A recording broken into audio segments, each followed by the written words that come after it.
Nung napunta daw sa inyo si Ewe, dire-diretso daw championship Oo. naman. Nagka-problema ba si Ewe? Hindi naman, parang nung time kasi yun, parang since lagi nga kami na yung champion, wala kami makalaban. Nag-online na lang kami para makapaglaro kaming 5. Diba? Kasi dati naman, pag yung mga tournament, parang monthly pa. Walang pustahan yun? Wala na lumalaban sa amin eh. Ayaw na kaming labanan eh. Dumayo nga daw yung sakto nun, yung parang 2 feet na ata kami eh. Dumayo yung team nila Chibibi. Ano bang pangalan?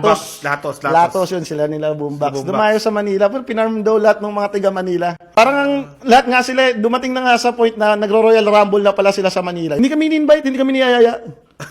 Hindi kami niyayaya, so parang ang nangyari, sabotahe, parang ganun. Pag-i-stagnate kayo nun eh, ganun yung feeling eh. Tapos kayo, wala kayo kalaban? Pero nung after nito namin, nag-champion pa rin kami, so walang sense yung ginawa nila. Yung ginagawa na lang namin, nag-practice kami online. So mo, yun nga, napakagandang, ayun yung golden age ng Dota 1 talaga.